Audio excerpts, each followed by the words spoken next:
Welcome to the New Chemist. We're glad you're listening. Feel free to download this podcast on Google Podcasts, Apple Podcasts, and Spotify. Here on the New Chemist, we discuss chemistry, which simply put is the science of change, as well as careers, community, research, and COVID-19. We're happy you're tuning in. My guest today is Dr. Cordell Hardy, a Senior Vice President at 3M in charge of corporate R&D operations.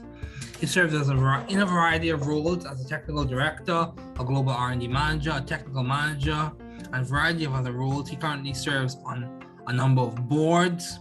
He did his PhD in chemical engineering at University of Minnesota Twin Cities, and he completed his Bachelor's of Science in Chemical Engineering at Florida A&M University. He is a determined, experienced leader, and it's good to have him on as a guest today. Please welcome Dr. Cordell. Okay, Dr. Hardy, thanks for joining me today. What are your long-standing interests in the field of science and engineering? Sure. Well, David, thanks. I'll certainly answer. And I just want to say thank you for inviting me. It's a pleasure to be with you today. I've been in the technical field for my entire career. I did an undergrad and graduate degree in chemical engineering, and I went into chemical engineering in part just because I had a natural interest and aptitude for chemistry and math, and I thought the chemical engineering degree would be a nice opportunity to study both of those. I had a scholarship, so that had a big impact on my decision to go to my undergrad institution, Florida A&M, as well as to major in chemical engineering. And I think even earlier than that, one of the big factors for me was just my upbringing. My mother made it a point when I was young to limit my television intake quite a bit. Okay. Which I didn't appreciate at the time, but I came to appreciate later. And instead, I had lots to do with problem solving. I had, the wooden building blocks, and she had me playing chess at an early age. I still like to play on my cell phone now. And so just, trying to expose me to creative problem solving opportunities deliberately. And she had that sort of environment in the house. And I think that sort of instilled in me from a very early age, reading, problem solving, working through things intellectually, and then later on that turned into an interest in applying that in the sciences. Okay, so you mentioned how from a child you were kind of discipline was instilled, I would say. Discipline. Yeah, and discipline has this connotation of restraint from something, and there was some aspect of that, but I think more than that, it was just opportunity, connection, and helping me to see. So, for example, just by analogy, there have been times when we've been on a road trip and my kids who have cell phones are staring, and we're driving past some beautiful mountain scenery, and the kids are like staring at, a text or something like that on the phone. And we try to say, hey, look up a bit. And it was that with my mom and our upbringing.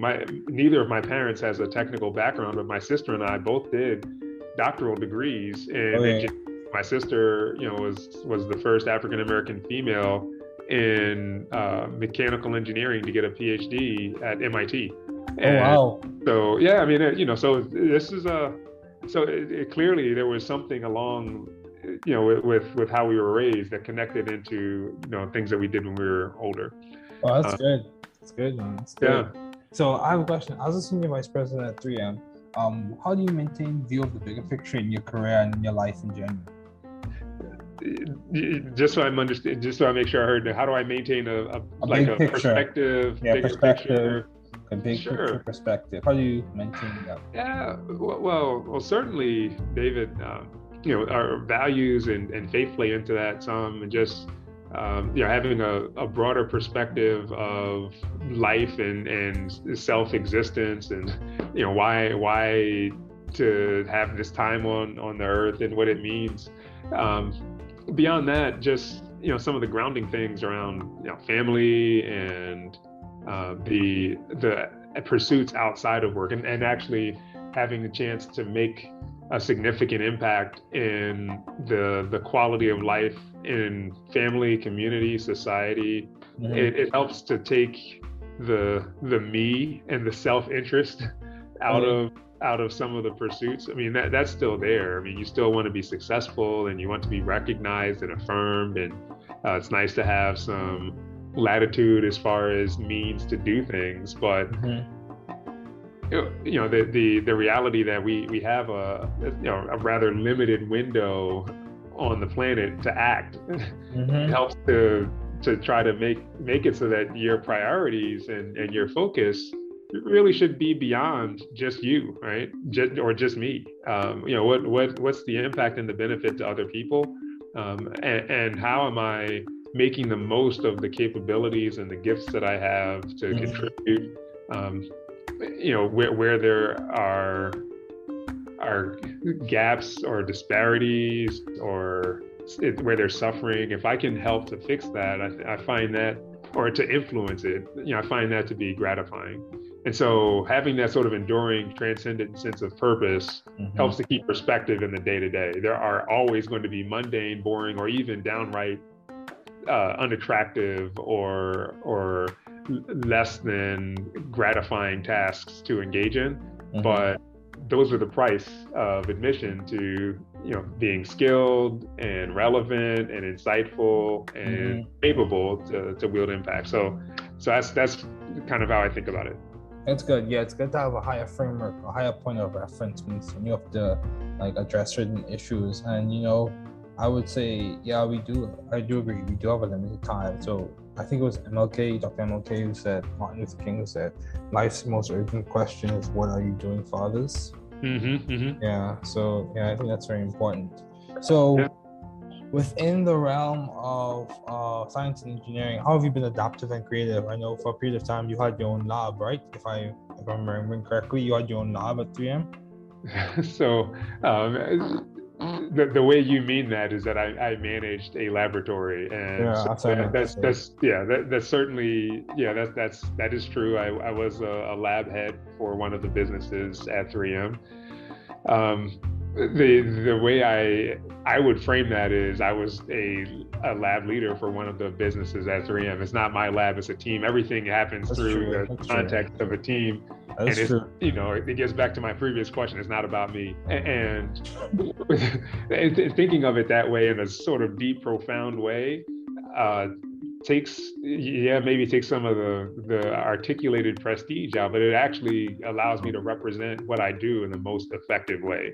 I'm a servant, right? I was appointed into a leadership role so that the influence that I can wield is beneficial to our customers, to our teams, to our shareholders. And then if I do those things successfully, then also to me, right?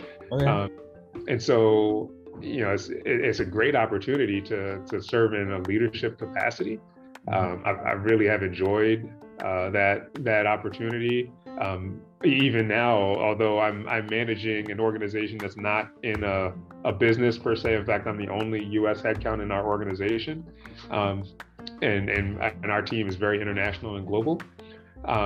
The aspect of still, you know, being a servant and a servant leader is still front and center, and will be my entire career. It's fair.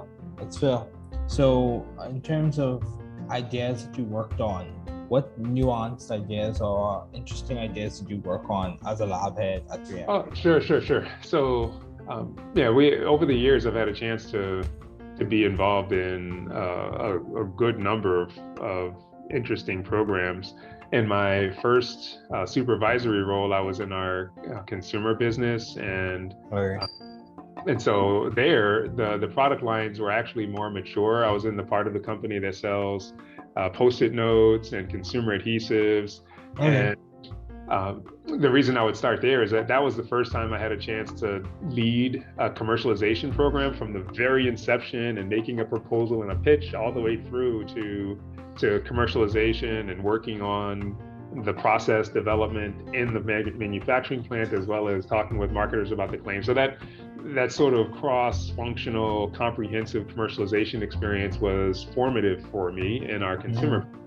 But then moving on to other parts of the company, in our industrial business and in our personal safety, transportation electronics business, I've had a chance to touch a fairly broad range of personal protective equipment and the science that goes into helping people to stay safe. If you think about, for example, a respirator, with the pandemic last year, 3M was sort of front and center in the early stage. No vaccines. How do we keep our frontline workers safe? The hospitals are filling up, and there was a shortage of availability of respirators.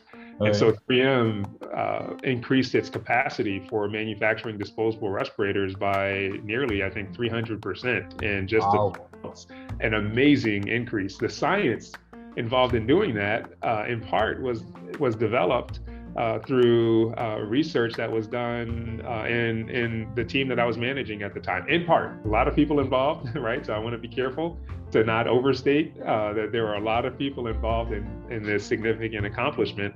But certainly our team had a very important touch.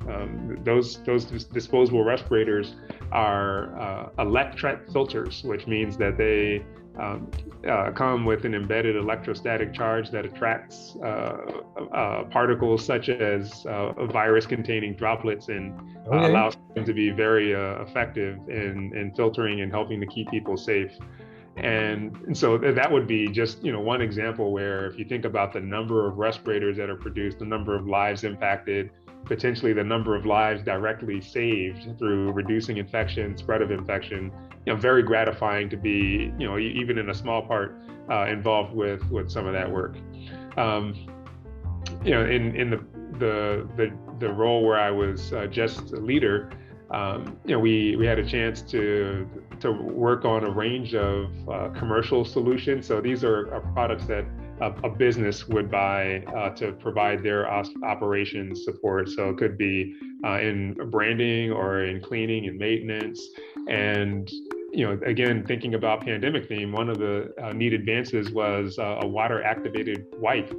If you think about the market for pesticidal and disinfecting or sanitizing wipes, we were successful in commercializing and introducing a wipe that picks up microbes and reduces the transfer of microbes as people are cleaning. So you end up transferring microbes less from one place to another and creating the risk for transfer and infection.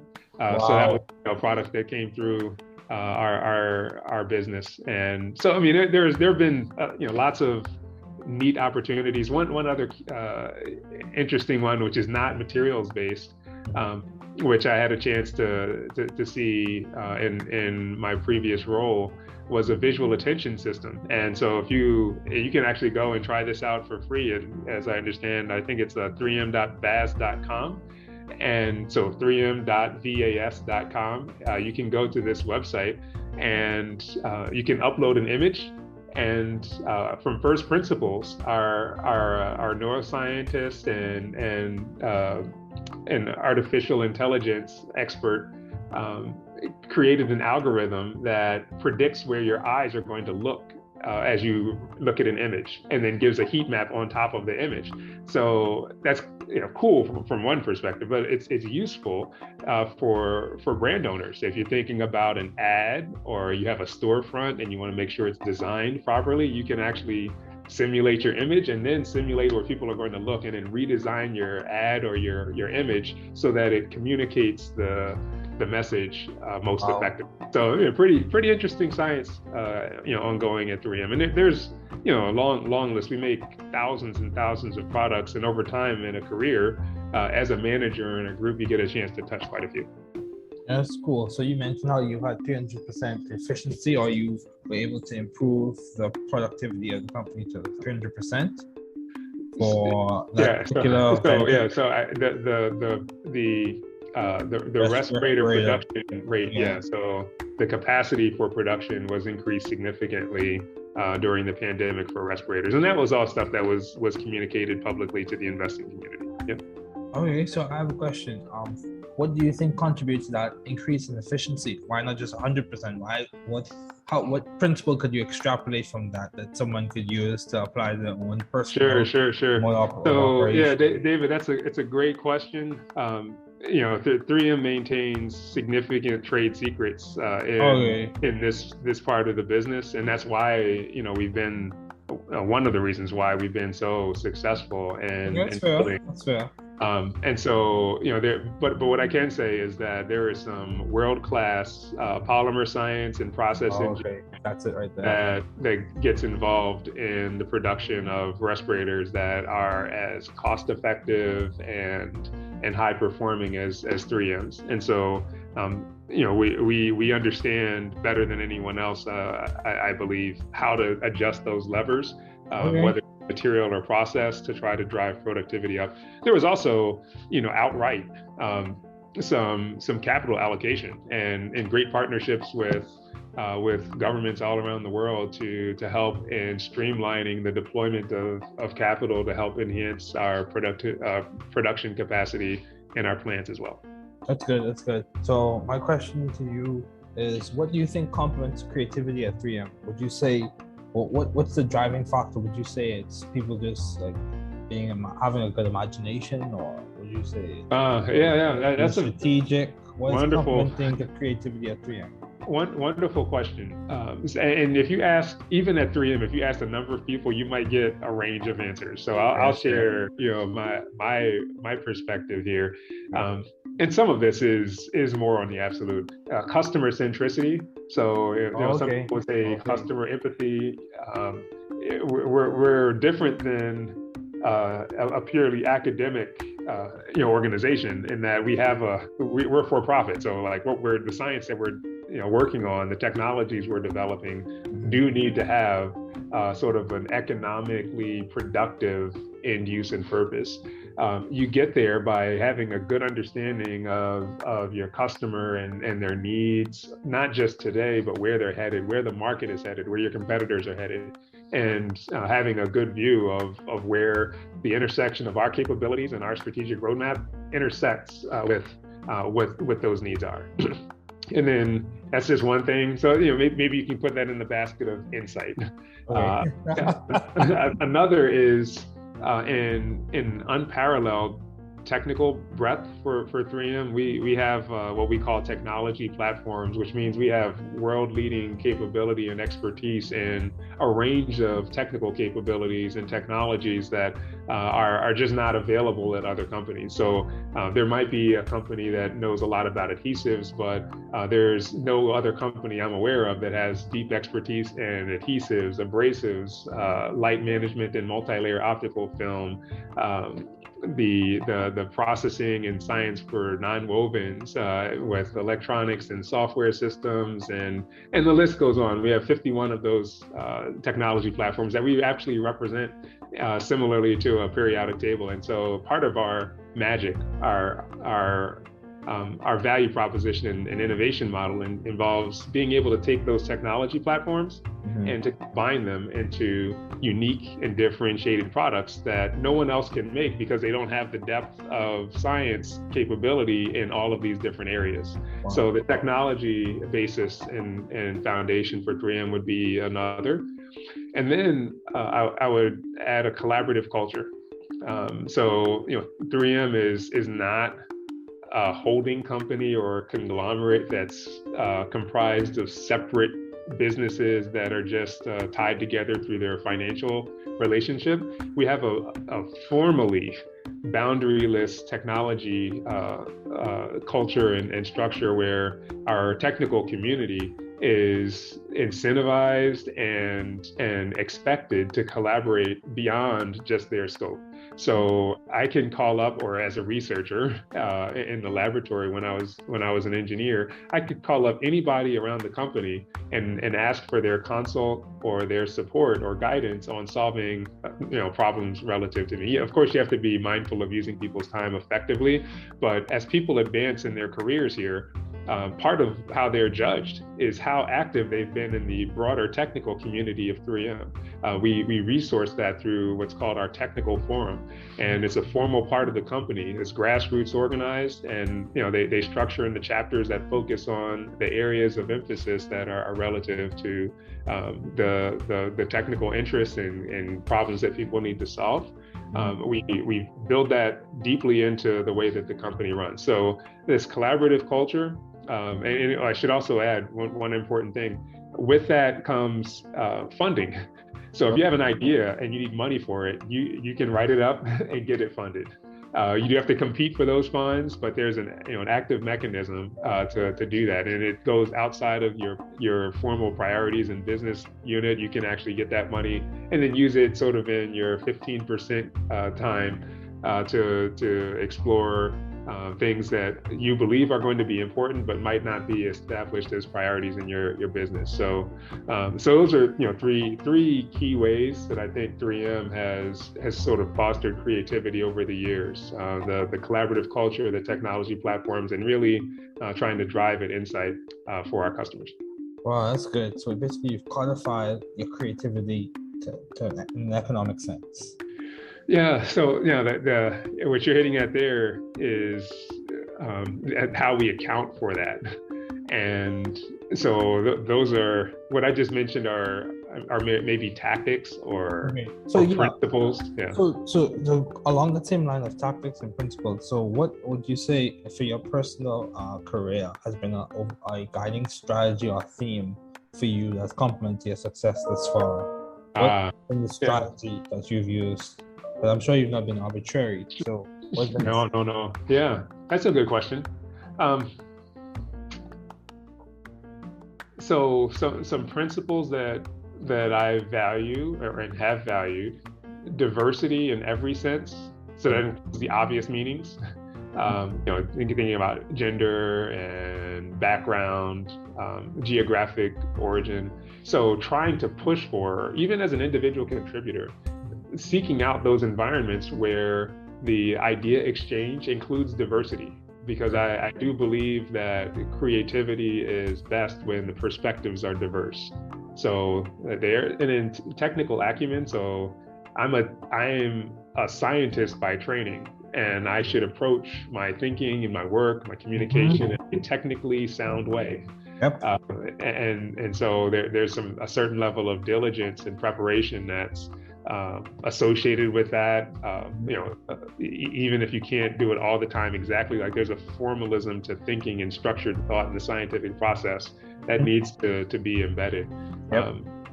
As you move into management, I'd also add that in calculus, you're learning y equals f of x, or the relationships between integrals and derivatives and so forth. But it's determined relationships. As a manager, life is not so simple. So probabilistic thinking, what's likely to happen given the inputs, that people are not deterministic. So the political implications you have to also account for in relationships and emotions and all of that. So yes, science, but science plus is probably a good way to think about it.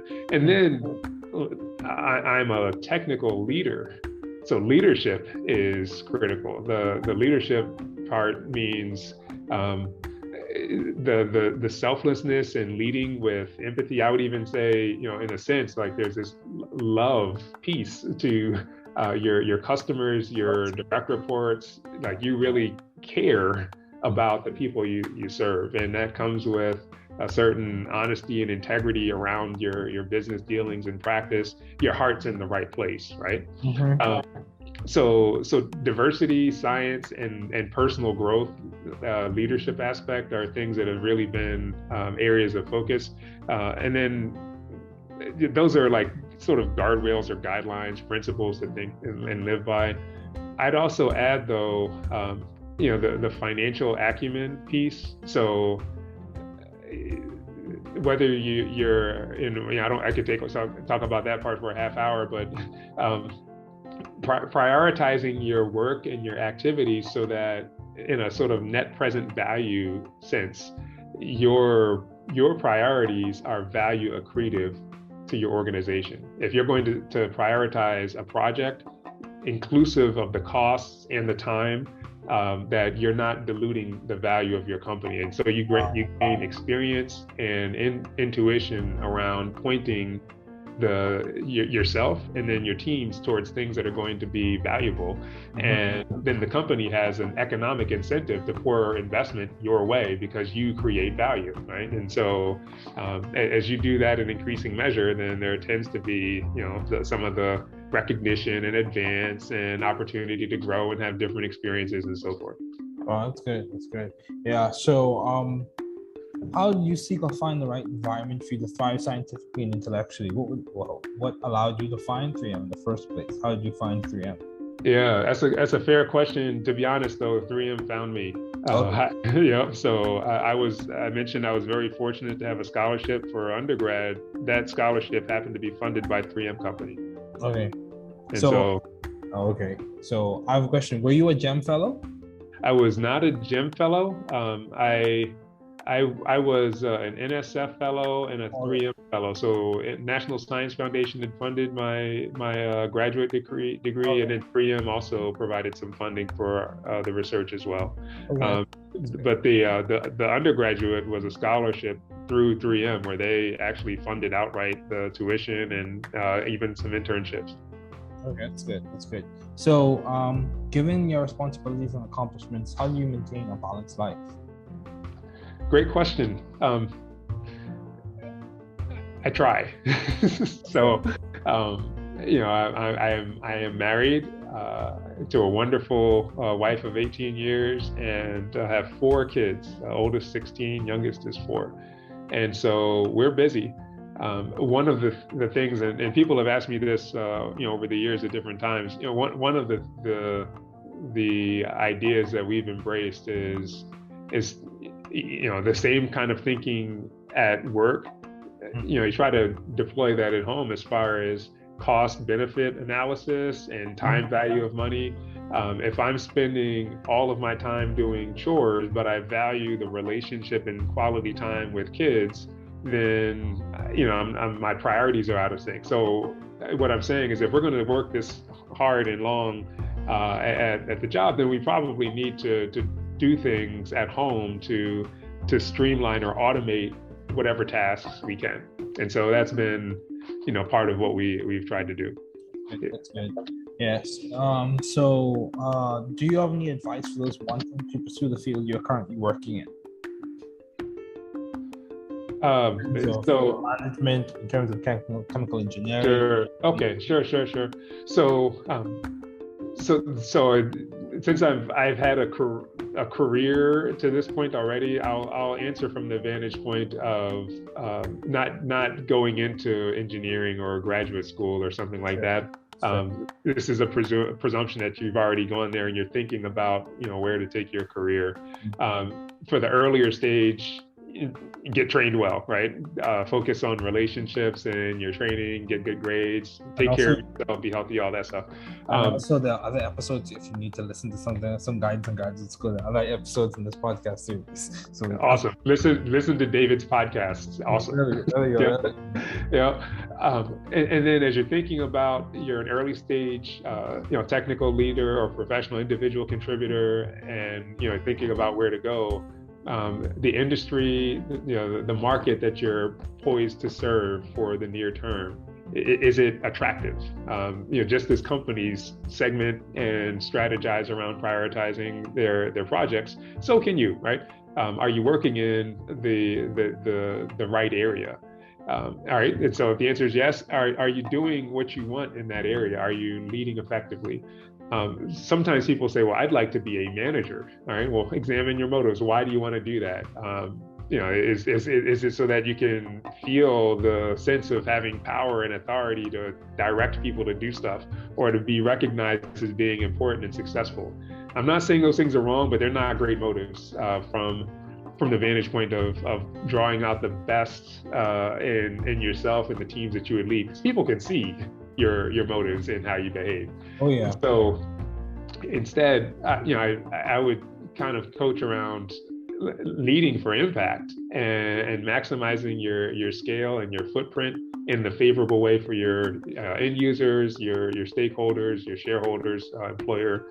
And while you're doing that, then you'll tend, if you're being productive, you'll tend to attract sponsorship, and that sponsorship discussion, people who are in senior leadership roles in your organization, again, assuming that you're in an enterprise, not in some startup setting, they know more about the company's outlook. They know more about the open positions. They know kind of how you work and where you might be most successful, and they can help you to get there. Mm-hmm. So that's different than trying to chart your own course. It's really around a proactive submission and transparency to your leaders around your interests, and that will carry you a long way. I agree. Mentorship and guidance plays a significant role, especially when you're transparent. So yeah, I agree with that. Yeah. So So overall, I would say this has been a very good discussion. Dr. Hardy, thanks again for joining me today. It has been a pleasure. Thanks for listening. We're glad you were able to tune into this podcast. Once again, this is The New Chemist, where we discuss chemistry, which simply put is the science of change, as well as the other sciences, careers, community, research, and COVID-19. Thanks again for listening. Note, the views on this podcast represent those of my guests and I.